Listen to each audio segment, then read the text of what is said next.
And here we go. Yeah, that's right. Here we go, ladies and gentlemen. Welcome to, Sonny the Songfather, Grosso here for podcast number 3, the first of many to come, Thursday, October 8th, 2020. If anybody does not know the year, please put them out of their misery for me. I get the bail money for you. Don't worry about it.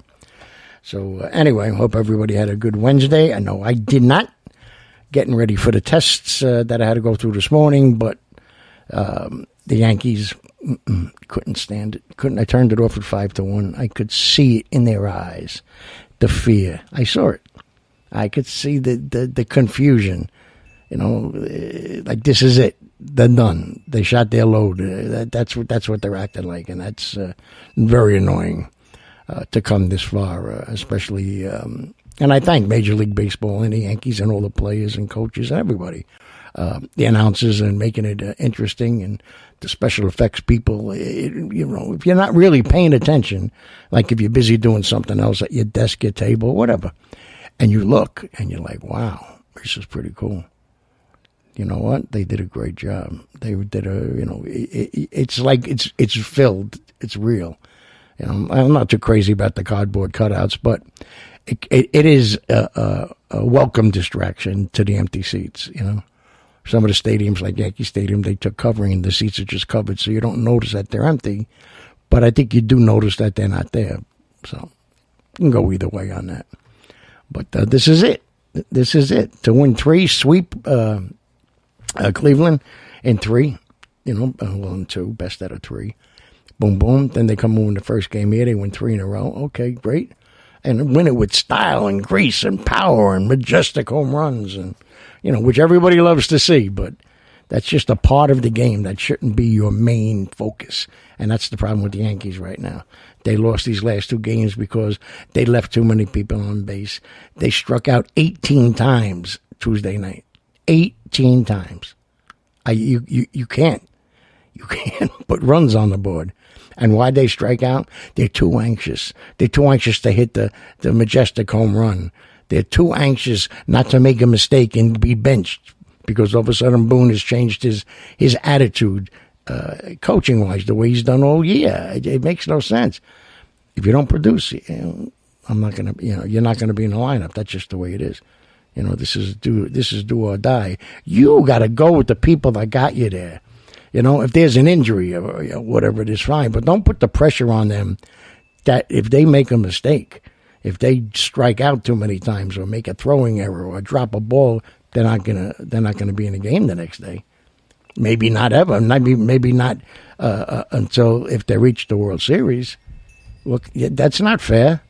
The people that got you there, stick with the person that brought you to the dance. You know, or like in Sinatra's song, I seen what you did with other guys you came with. Lady Luck, stay with me. Stay by my side. Same thing here. These people brought you to this dance. Forget Cashman and the Steinbrenners. I'm talking straight to Boone. They brought you here. They were out there on the field. You don't sit them. They're kids. They're strong. They're powerful. They're making big money. I understand that. They're heroes to a lot of people, whatever. They're still kids at heart, and I don't mean immature. They're kids. They're playing a game that they played their whole life. They love to play it, and now you're putting pressure on them that the things that they dreamt about and daydreamed about out in the field when they were playing is come true, and then you're going to bench them because they struck out? No. Take the pressure off them. That's what wins. Get back to small ball. Get back to bunting. I don't see bunting anywhere in the majors, a sacrifice bunt. Forget about bunting for a base hit. It's crazy. Let them know. If it's first and second, hitting a home run is great. You get 3 runs. But then you got to start over again. So the pitcher can just, And I'm saying this because I coached for a long time. And the pitcher will go, yeah, I made a mistake. Damn it. But hit a single or a double. Knock a run in. You still got 2 people on. Hit another single. Put 4 or 5 of them together out of 6. The pitcher's rattled. Now you're making your thing. Now hit the home run. Wait for that mistake, and then don't be swinging a 7-iron with balls down at your ankles. Trying to make it on for a birdie. It's ridiculous. especially after this year and everything everybody had to go through with the COVID-19. You're there in a shortened season. It's like almost it's a pennant chase from game number one. Well, you got there. Do what got you there. Don't just want to go down saying, "Hey, you see how many homers we had?" Oh, yeah, it's exciting, but that's not how it's done. And I don't know if anybody got to watch the debate, any part of it, all of it, none of it. Thank God the only vice presidential debate before the election, and of course after. But I got to say, Pence, I thought, did very well. Handled himself with a lot of class and dignity and even grace, no pun intended. And, Kamala there, she did pretty good, too. You got to say it. Lost her cool a couple of times, but for the most part, no, not bad. But the faces and the hand gestures got to go. Forget about the lies. They all lie in politics. Her remembering was, I think somebody was keeping account. It was like up to, 15 or something. But whatever, so at least that's done. And it wasn't like the first two. I think I have a clip of yesterday's, here it is right here, from last night's debate.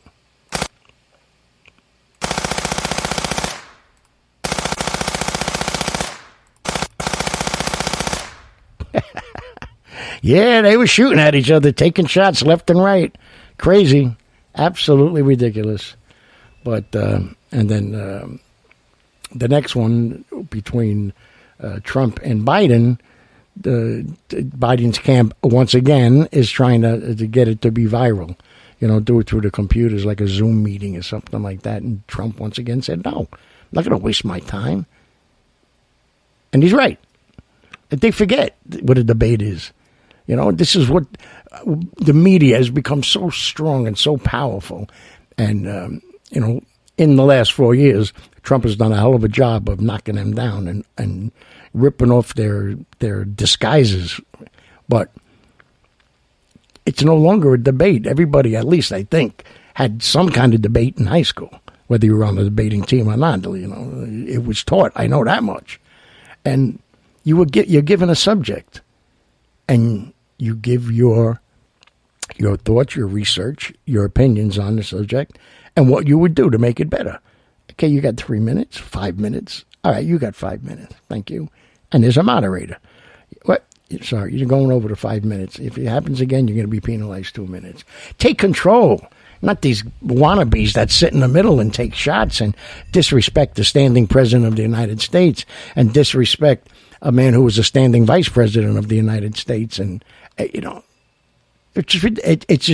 out of control. It's put somebody in there with a pair of balls to say, all right, listen, this is the way it's going to go. Here are the subjects we're going to talk about. When they were giving them the subjects, everybody was up in arms. What are you letting them know for? What am I letting them know for? That's what they should have said, the committee, whoever was running the debate. We want it to be for the people. This ain't for them. Just standing there, at each other. I mean, it's ridiculous, You're ugly. Your mother cooks bad, Oh, your father's an alcoholic. I mean, what the heck? That's not what a debate is. That's just a stupid, playground argument with each other. So embarrassing for this country. And it's all because nobody's stepping up, like I said, with a pair of balls and saying, listen, we're going to go to something else. I'll put Heidi on, okay, if this is how it's going to be. Here's your subjects. American people want to know about taxation. American people want to know what are we going to do about this COVID thing. How are we going to recoup all the money, that number one, that we lost, all the money that we spent without hurting the American people? How are we going to get all this back so we can become fluent so we can flourish again? That's what you debate about. Not what somebody did 2 years ago, 4 years ago, 6 years ago, 8 years ago, what you said at last week's conference on your own, how many people are attending your rallies. Who cares? As an American, I'm sitting here saying, would you please, one of you, tell me what you're going to do for me? Did you forget that? I guess they did. Anyway, so if anything, there'll be no more debate. And It shouldn't be. Because it's not done, like I said, the right way. You can go all the way back the way it used to be done, Take a little shot here or there. When Reagan was debating, I think it was Mondale, and the question was age, and the question was designed to, put a little firecracker under Ronald Reagan's rear end, and he said, "Well, I'm not going to address that, I don't think it's fair to bring up my opponent's, inexperience at such a young age." It was so great. It was such a turnaround and a flip back. Like, what are you going to try to say? I'm too old to be the president and knock you on your ass. He was a tough guy, Ronald Reagan, Then there's another guy, quiet, handled himself with class, believed in what he was doing. He was belligerent. He was a little bit cocky every once in a while. When he said, tear down that wall, that wasn't for show. That he meant it. Tear down that wall. And Trump says, I'm going to build a wall. He meant it. He's not doing it for show. He's not doing it for games to try to get, votes. And he was, I think, a little naive to exactly what kind of standing power you have as a president, because there's not much. You can do some things and you can do executive orders here and there, but a lot of the things that you want to do for the sake of the country, doesn't matter. You got to go through so many different twists and turns and corridors and meetings, and it's got to get past this group. We got to go through the Congress first, and then the Senate, and then this, and then go up to here, and then this group, and then we have this committee that has to approve it. And oh my God Almighty! I mean, you can't even appoint somebody like the Supreme Court judge. You got to give them a name. They go and try to make up and dig up all kinds of crap on them if they don't want them. Whatever party is doing it, and everything should be independent. That's it. Take away the name Democrat. Take away the name Republican. It's just two people. That's it. You owe allegiance to nobody but the United States of America and the people that live and work here.